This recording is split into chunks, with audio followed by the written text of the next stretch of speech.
Adapun tema khutbah khatib pada kesempatan yang berbahagia ini yaitu 4 golongan manusia yang dirindukan oleh syurga. Syurga kaum muslimin adalah kenikmatan yang luar biasa. Allah ciptakan nikmatnya 100, satu Allah turunkan ke atas dunia, 99 lagi Allah turunkan ke dalam surga. Apabila kita hari ini bahagia, tersenyum, ada anak kita, ada istri kita, rezeki mencukupi, itu baru nikmat yang Allah turunkan yang satu tadi di dunia. Itulah yang kita bagi-bagi bersama, luar biasa pula. Akan tetapi ada yang lebih luar biasa, 99 nikmat lagi Allah turunkan ke dalam surga. Surga adalah indah, begitu indahnya. Kalau seandainya di antara kita pernah pergi main-main ke Sasak, hembusan anginnya luar biasa, pemandangannya indah, lautannya indah, pohon seribunya indah. Namun kaum muslimin, di dalam surga lebih indah daripada itu. Kalau seandainya ada di antara kita pernah melihat wanita cantik, oh cantiknya, tapi lebih cantik bidadari yang ada di dalam surga. Kalau seandainya kita pernah memakan makanan yang lezat, enak sekali, tidak seenak yang ada di dalam surga. Surga tempat kenikmatan, surga begitu indah.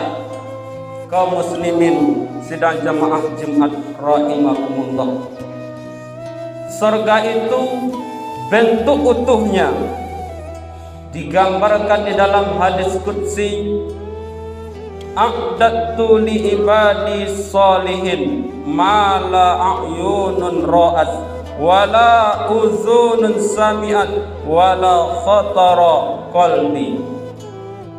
Aku sediakan surga untuk hamba-hambaku yang beramal soleh, tidak pernah dilihat oleh mata manusia, tidak pernah didengar oleh telinga manusia, tidak pernah terlintas di hati manusia. Namun di sanalah tempat kembali orang-orang yang beriman, taat dan patuh kepada Allah Subhanahu wa taala. Surga begitu nikmatnya, surga begitu indahnya. Itu pula lah yang merindukan kita. Siapa yang dirindukan oleh surga tersebut? Di dalam hadis Nabi mengatakan, al-jannatu mustaqatin ala nafarin talil Quran wa hafizil lisan wa mut'imil ji'al wa sawmi Ramadan. Ada 4 golongan manusia yang dirindukan oleh surga. Yang pertama, talil Quran, orang yang senantiasa membaca Al-Quran. Al-Quran adalah pedoman hidup kita. Jangankan membacanya, memegangnya saja sudah menjadi amal ibadah. Ketika kita melihat Al-Quran, memegang Al-Quran, membaca Al-Quran, di sisi Allah sudah dihitung menjadi amal ibadah.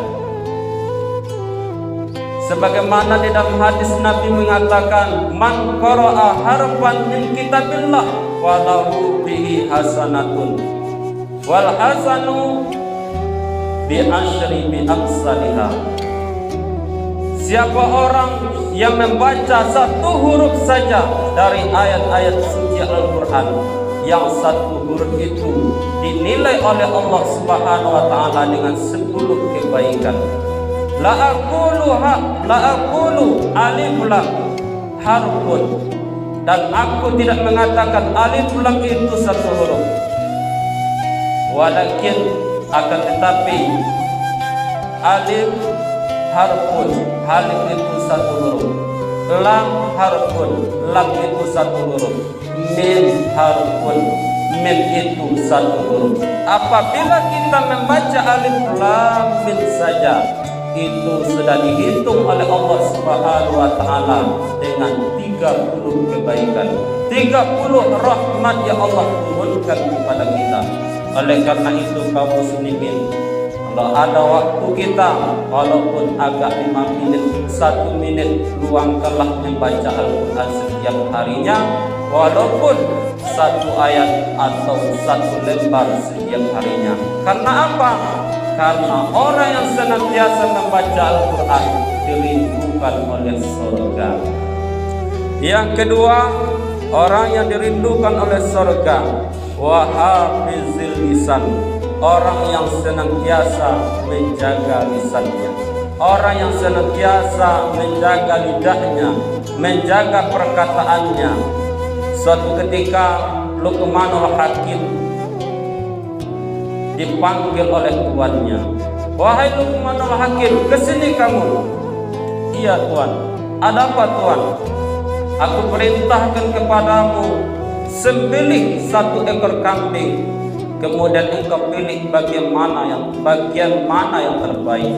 Kemudian disembelih oleh Luqmanul Hakim, dikasih kepada tuannya lidahnya. Kemudian tuannya memerintahkan lagi, wahai Luqmanul Hakim, pilih kambing yang terburuk, kamu sembelih, pilih olehmu bagian yang mana yang terburuk. Luqmanul Hakim juga memberikan kepada tuannya, yaitu lidah kambing. Kemudian tuannya terheran.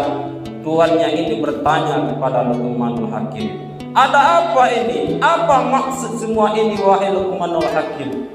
Wahai tuan, manusia apabila dia bisa menjaga lidahnya, dia akan menjadi orang yang terbaik. Akan tetapi manusia tidak bisa menjaga perkataannya, lidahnya, dialah orang yang paling terburuk. Baik atau tidaknya kita tergantung kepada lidah kita. Oleh karena itu kaum muslimin, pergunakan lidah kita untuk hal-hal yang baik, perkataan yang baik, membaca Al-Quran dan lain sebagainya. Jangan kita gunakan lidah kita menggunjing orang, mencaci orang, menyakiti hati orang. Karena orang yang senantiasa menjaga lidahnya daripada menyakiti orang lain, termasuk orang-orang yang akan dirindukan oleh surga. Yang ketiga, wa mut'imil ji'an, memberi makan kepada orang-orang yang lapar, memberi minum kepada orang-orang yang membutuhkan. Kalau ada di kampung kita orang-orang yang miskin, anak yatim, kalau mereka kelaparan, tolong disantuni, tolong perhatikan mereka, jangan sampai mereka itu menangis. Apalagi anak yatim. Anak yatim itu ayahnya tidak ada. Sebagai pengganti ayahnya, itulah kita semua yang akan memperhatikan mereka. Orang yang memberi makan kepada orang yang lapar termasuk orang-orang yang akan dirindukan oleh surga. Yang terakhir, wassaumi Ramadan, orang yang senantiasa berpuasa di bulan suci Ramadan. Tidak lama lagi, mungkin sekitar 18 hari lagi kita akan memasuki bulan suci Ramadan.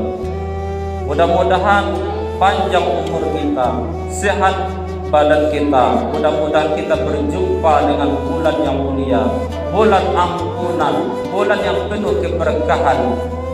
Apabila kita bisa bertemu pada bulan itu, beramal kita di dalamnya, maka amal kita dilipat gandakan oleh Allah Subhanahu wa taala.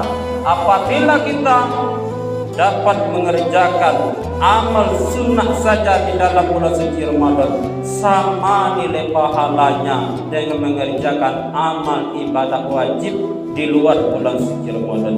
Apabila kita mengerjakan amal wajib di dalam bulan suci Ramadan, sama nilainya dengan mengerjakan 70 kali amal wajib di luar bulan suci Ramadan. mudah-mudahan kita bisa berjumpa dengan bulan suci Ramadan. Kita berdoa kepada Allah Subhanahu wa taala, Allahumma barik lana fi Sya'ban wa ballighna Ramadan. Ya Allah, berkahkanlah kami pada bulan Sya'ban dan sampaikan kami pada bulan suci Ramadan. Itulah 4 golongan manusia yang dirindukan oleh surga. Mudah-mudahan yang 4 ini ada di dalam diri kita sehingga kita dirindukan oleh surga. Yang pertama, taril Quran, orang yang senantiasa membaca Al-Quran. Yang kedua, orang yang senantiasa memelihara lidahnya. Yang ketiga, orang yang memberi makan kepada orang yang kelaparan. Yang terakhir, orang yang berpuasa pada bulan suci Ramadan. Mudah-mudahan di khutbah yang singkat ini bermanfaat bagi kita semua, terutama bagi khatib yang menyampaikan. Fa'tabiru ya ulil absar la'allakum turhamun.